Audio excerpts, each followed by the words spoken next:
C'est à la radio, hein? C'est la radio, c'est juste audio. Parce que je suis... donc, quelle que soit la situation du marché du travail, qu'on soit dans une situation de pénurie comme on l'a connu au cours des dernières années, ou dans une situation comme en 2024 aujourd'hui, où il y a un peu moins de pénurie de main-d'œuvre, un peu plus de chômage, il y a une chose qui est claire.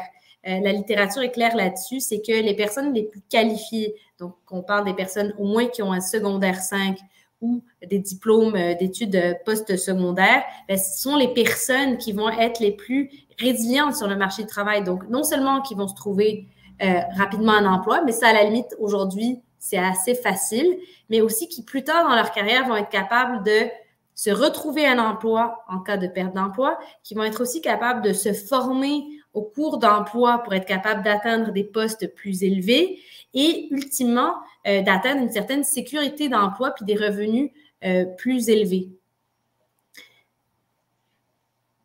Edma, c'est génial. Lorsque nous nous sommes croisés, tu me parlais d'une étude que tu avais souvenir d'avoir lue, là, rien de scientifique ou d'exact, mais tu me parlais d'une corrélation entre le marché du travail aux États-Unis, des périodes où il y a eu de la pénurie de main-d'œuvre et les revenus en général qu'on observait plus tard dans le temps. Est-ce que tu veux me remettre ça en tête? Il y a des études qui ont été faites, surtout aux États-Unis, qui montraient que les personnes qui arrivaient au terme de leur secondaire dans un moment où le marché du travail était sous pression, c'est-à-dire qu'il y avait beaucoup d'offres d'emploi disponibles, c'était des personnes qui, à plus long terme, pouvaient avoir des revenus plus faibles. C'est contre-intuitif, mais pourquoi? Parce que c'est intéressant, lorsque c'est facile de se trouver un emploi avec un niveau d'éducation moindre, d'aller sur le marché de l'emploi, de se trouver une première job.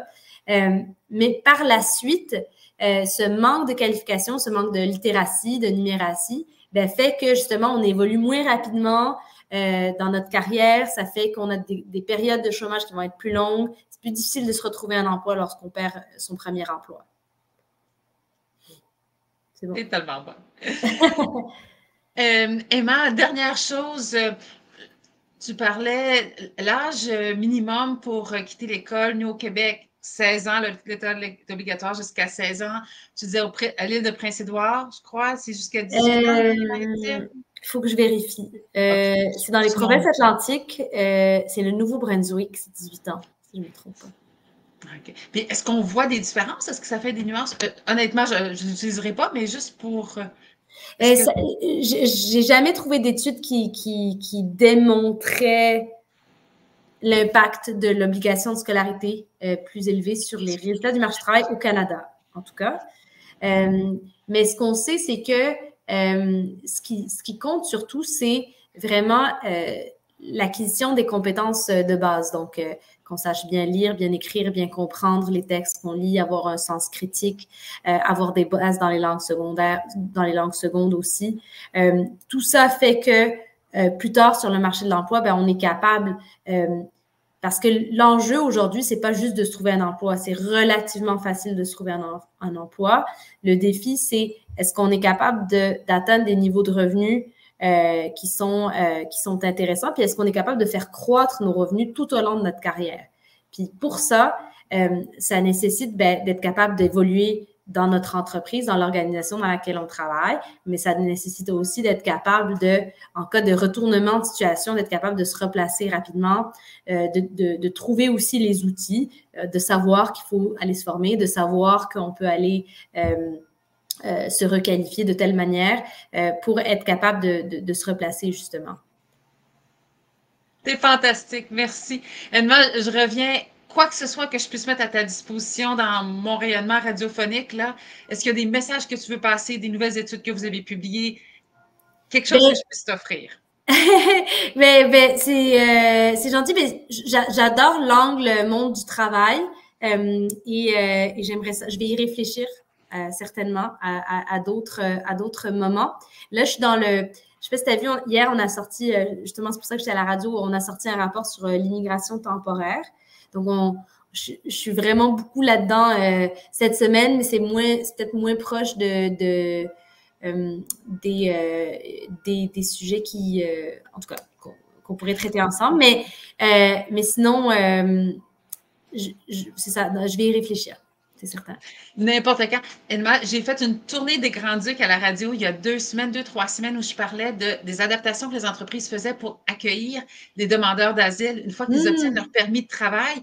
C'est pas la même chose accueillir quelqu'un qui est un demandeur d'asile. Donc, oui, c'est comment on fait la formation, on tapisse des murs avec des photos, on parle pas toujours la même langue, comment on les recrute, comment on les identifie, comment on les accueille, comment on fait preuve de bienveillance, de flexibilité à leur égard. Ça a fait l'objet d'une série de chroniques. Donc, je vais écouter ça.